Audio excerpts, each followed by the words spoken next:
Как сте? Добре ли сте? Като на 100 години. Чак на 100 още не. Близо. Близо. Значи, Илия Бешков, Дечко Узунов, Симеон Велков. Още учители, кажете. Николай Райнов. И Николай Райнов. Защо и Николай Райнов? Защото ми беше професор по история на изкуството. И фактически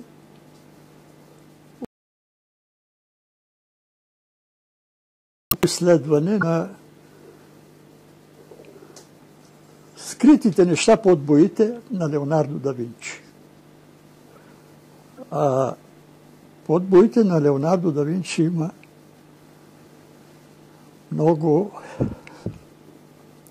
ценни неща, които не могат да се обяснат лесно, и аз се мъча да ги намеря в продължение на повече от 60 години.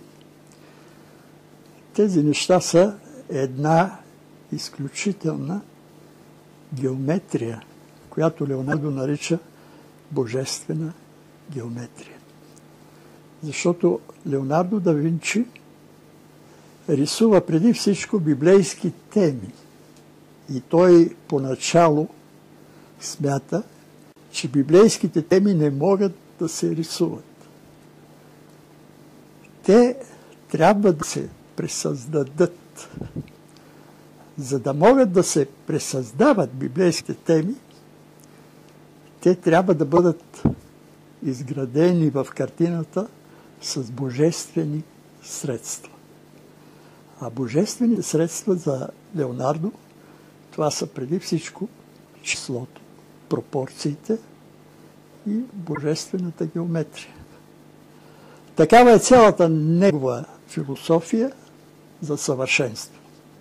За съвършенство, което абсолютно всеки художник от Ренесанса се е старал да търси, да вгради до толкова, доколкото е възможно, повече в своите картини. Но най-много е успял Леонардо. Затова, защото абсолютно всичко е било премерено, претеглено, изчислено, режисирано, за да може то да въздейства. Режисирано е самото въздействие върху зрителя. Зрителя е подчинен на нещо, което не може да си обясни. И ние не можем да си обясним защо 500 години всички и европейци, бели, и черни, и жълти, се възхищават на неговите картини и стоят като магнитно привлечени от тях, без да могат и без да искат да си обясняват защо това е така. Това нещо, няма защо аз да ви го казвам, е описано в литературата и то може да се посочи най-ясно в описанията на Мона Лиза, нейната усмивка. Тя не е бомбонена красавица, обаче тя е цялостно най-красивата дама, нарисувана от Леонардо. И изобщо цялостно и душевно и физически най-възвишен образ за Леонардо да Винчи. Може да се каже, че Леонардо, това в скоби, начина по който той е изградил този портрет в продължение на повече от 4 години. Начина по който той го носи из цяла Италия. Начина по който той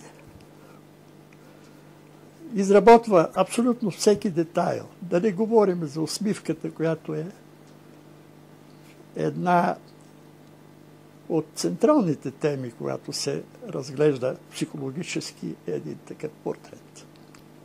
Но всичко това говори, че не може един портрет на каквато и да е дама да се нарисува за 4 години. Тази дама, ако позира, ще трябва да дигне ръце. Но за Леонардо тя е винаги пред него, нещо, което може да се каже, че той е и влюбен в този образ. Той е възвисил този образ много особено в картината, която също е нарисувал като библейска тема със свещени средства.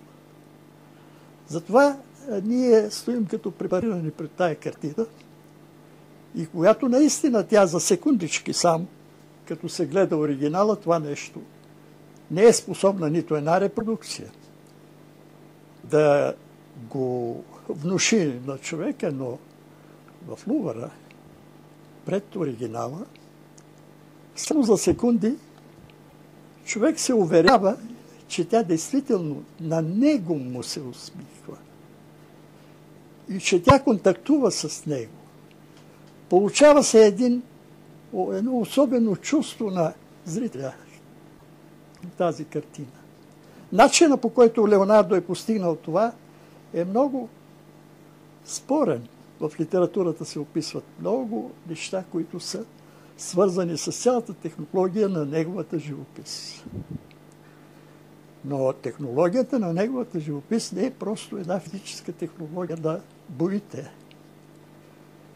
Тя е някъде между душа и цвят, между чувство и начин, по който може това нещо да се вгради с такива средства, които са най-трудното нещо, да се запише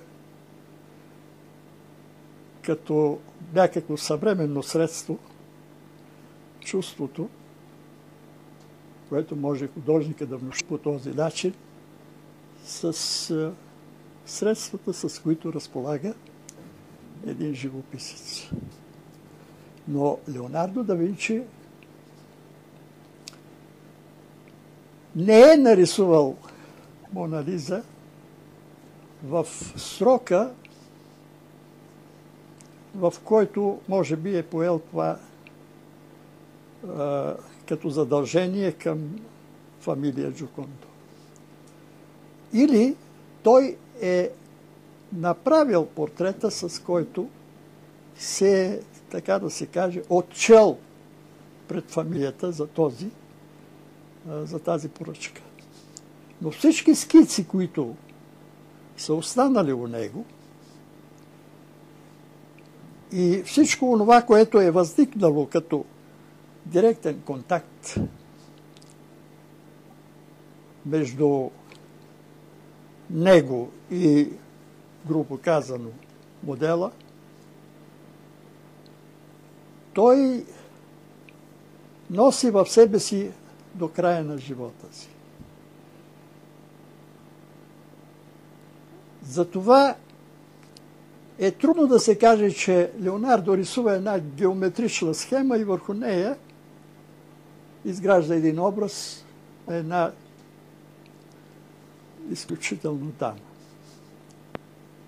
Не е възможно да се начертае върху платното каквато и да е свещена, божествена геометрия и да се нанесе отгоре върху тази схема един жив образ на тази прекрасна дама. Това нещо идва от после, аз затова ви казвам, той рисува картата 4 години. Той си избира формат на тази картина. Картината до частици от милиметър запълва един правоъгълник, който е тригонометричен, казано на геометрически